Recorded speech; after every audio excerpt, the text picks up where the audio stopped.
povo de Deus, que a graça e a paz do nosso Senhor e Salvador Jesus Cristo esteja com todos os cristãos, todos os quadrantes desse planeta, em nome de Jesus, principalmente no Brasil. Quero dizer para vocês que hoje eu decidi falar um pouco sobre esse ano e as próximas eleições. Por que não fazer isso? Será que é pecado pastor, um homem de Deus, falar sobre esse assunto? De forma alguma. Nós precisamos, como cristãos verdadeiros, sermos pessoas que tenhamos uma boa consciência política, principalmente com relação à honestidade, à seriedade e ao trabalho dos nossos governantes. Então, quando chega um ano de eleição, é necessário que os cristãos estejam bem conscientizados, não para praticarem a política partidária, aquela que só gera confusão e atrito, mas praticarem a verdadeira política que deve realmente melhorar o país. O povo brasileiro está muito acostumado com a corrupção, né, do Brasil e acha que política é isso não é política. O que está acontecendo no Brasil é algo que entristece a cada um de nós brasileiros, principalmente aqueles que são cristãos, que querem regras sérias e honestas.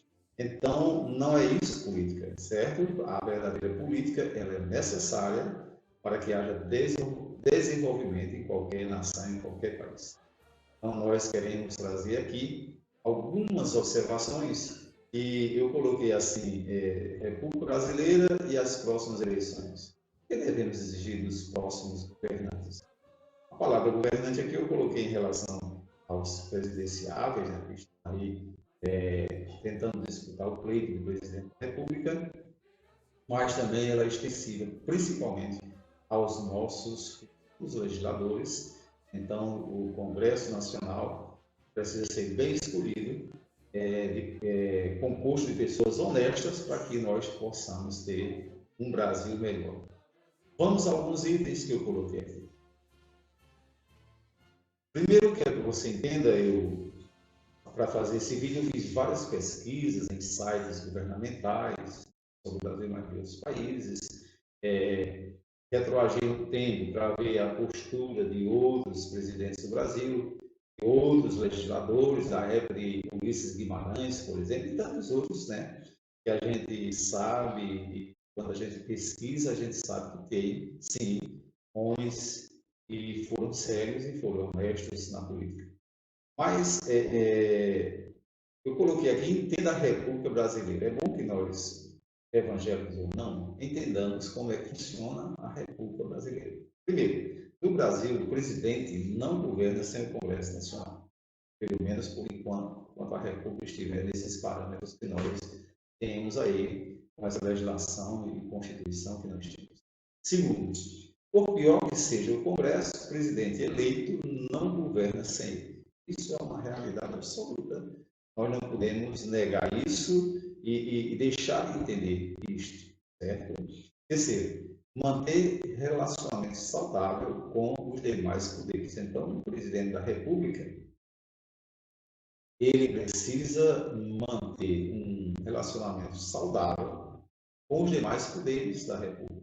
Isso não significa que ele vai se dobrar às corrupções, às coisas que acontecem nos outros poderes. Claro, ele não deve fazer isso, nunca, jamais, mas deve lutar com todas as forças para ter um relacionamento saudável com esses poderes, sem, contudo, deixá-los à vontade para praticar a corrupção.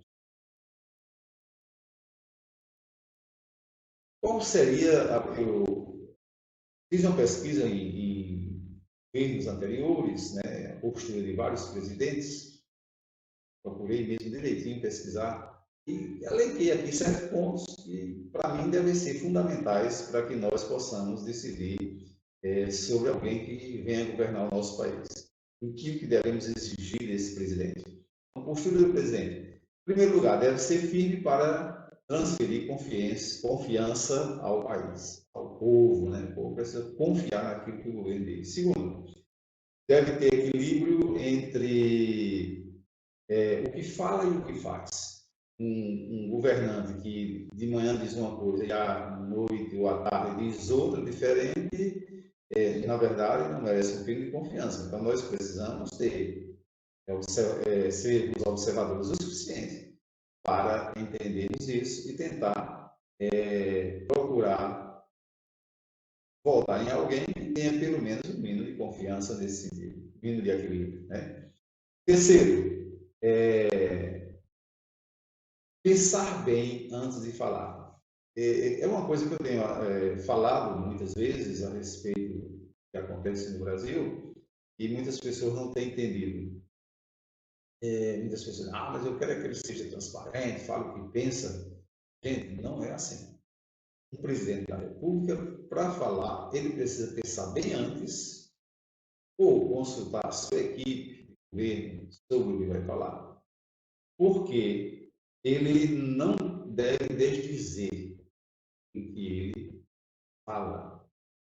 Quando um governante fala sem pensar, ele está fadado a dizer coisas que talvez jamais possa acontecer, a dizer coisas que jamais seja cabível, né, dentro da legislação, dentro do contexto de governo que ele está. Então, não adianta, não fique pensando diferente. O presidente da República tem que pensar bem antes de falar. Quarto, falar sempre a verdade de cabeça erguida. Para ele fazer isso, ele precisa ser uma pessoa honesta. Né? Não pode ser um homem que vai falar de cabeça erguida com um tom de arrogância. Não é isso que se deve esperar de um presidente da República. Não. Ele deve falar a verdade de cabeça erguida simplesmente porque não tem de que se envergonhar da sua postura de honestidade. Quinto, ele não deve ser arrogante nem também fraco. Ele não pode ser.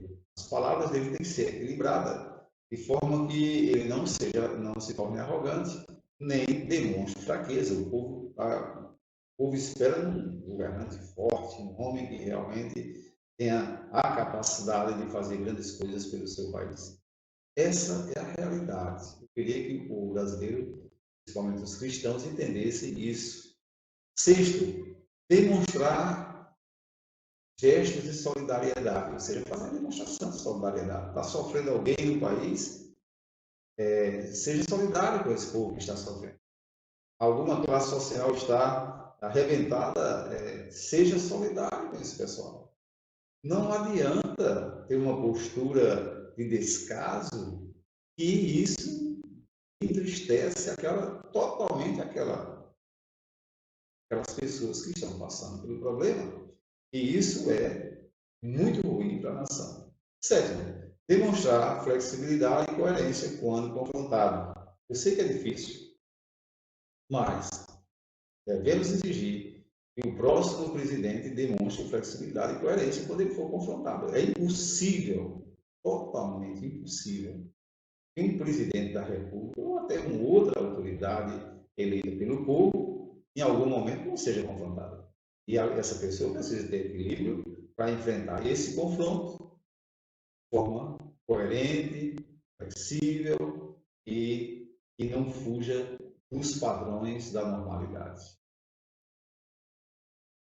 Devemos exigir, devemos pelo menos fiscalizar isso, que o próximo governo monte uma equipe que seja, em primeiro lugar, essencialmente técnica, juridicamente e politicamente preparada. Quando eu digo técnica, juridicamente e politicamente preparada, eu quero dizer que somente técnica não funciona. Somente juridicamente preparada não funciona. É preciso também ser politicamente preparada. A República Brasileira é uma democracia e democracia tem política pelo meio. E se não for uma equipe que tenha uma capacidade política bem formada, então essa equipe com certeza vai causar danos ao governo e também aos demais poder legislativo e até judiciário.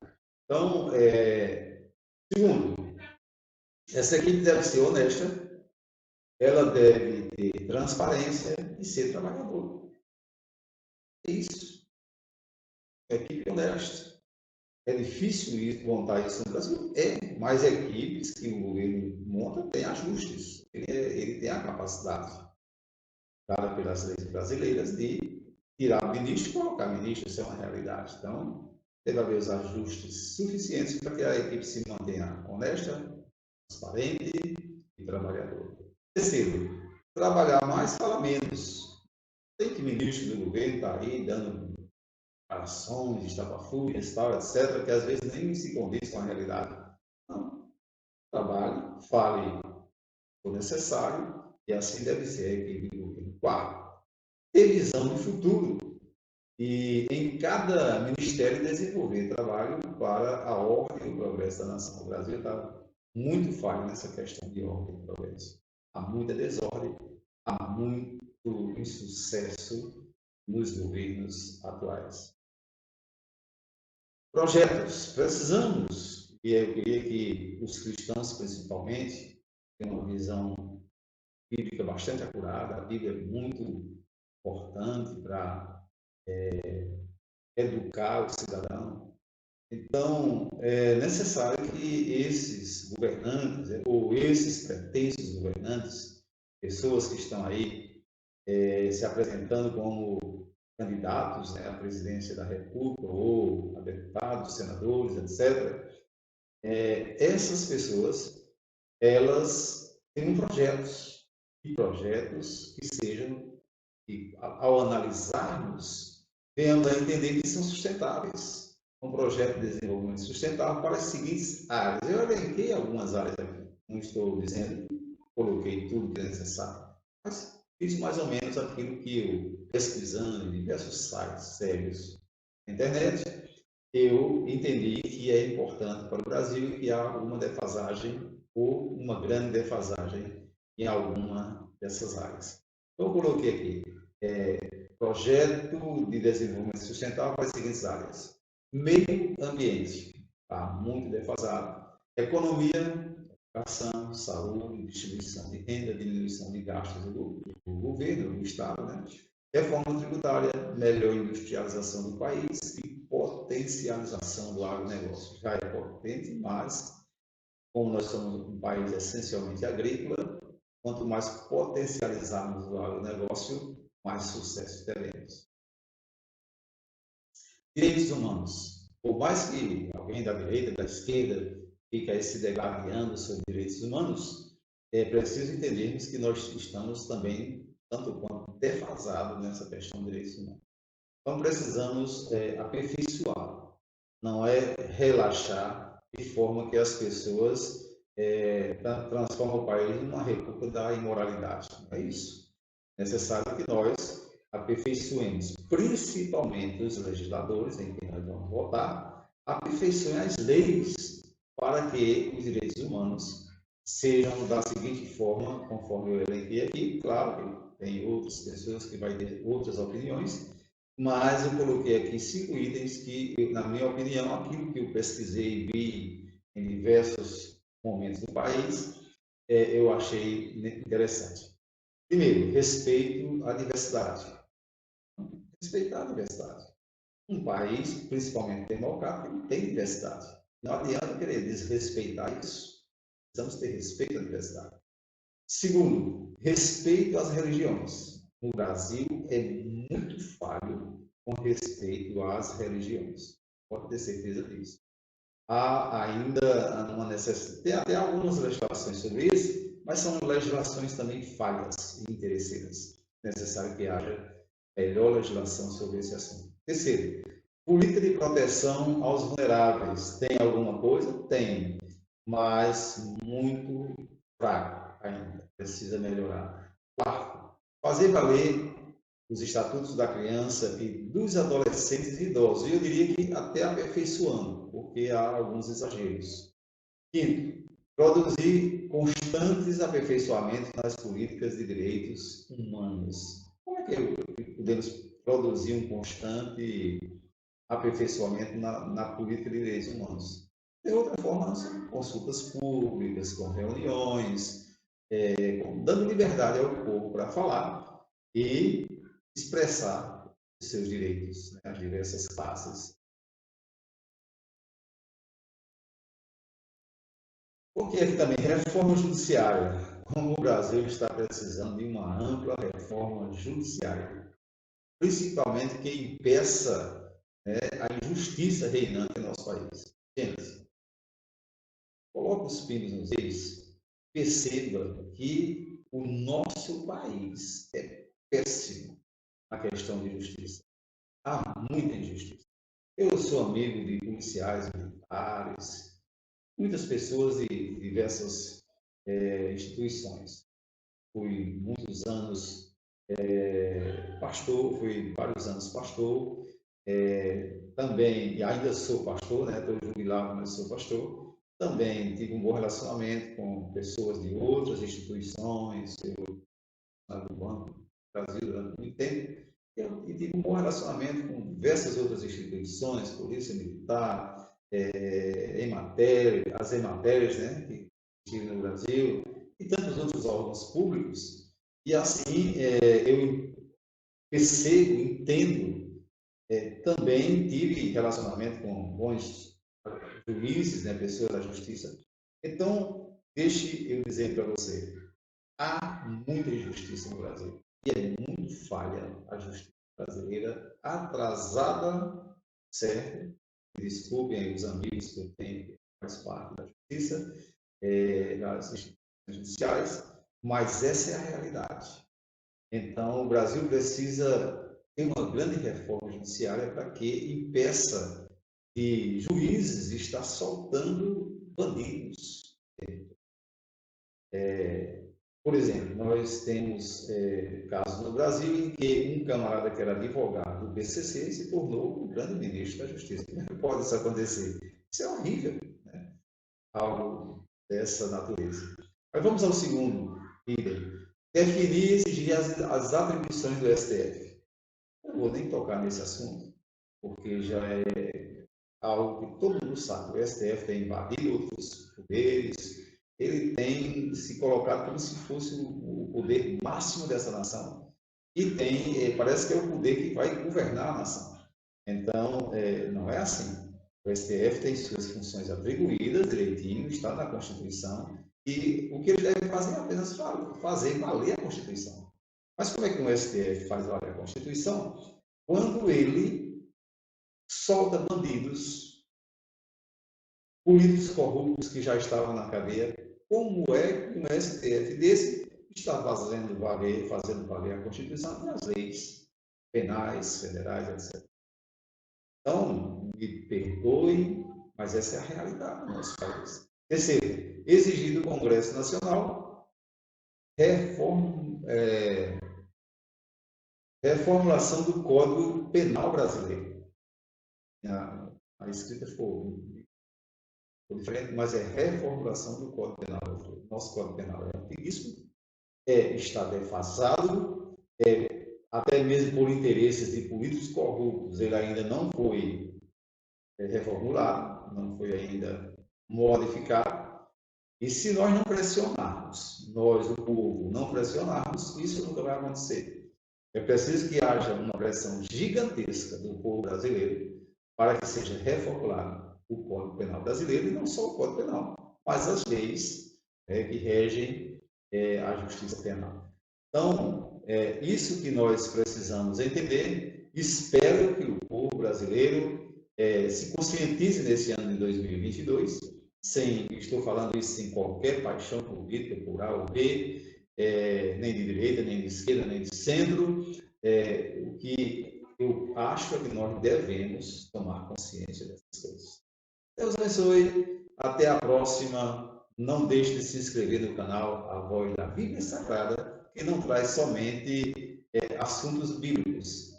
Apesar de não parecer, mas isso aí também é um assunto bíblico, porque a Bíblia é a justiça em qualquer nação que ela existir e seja apreciada pelo povo. Deus abençoe em nome de Jesus.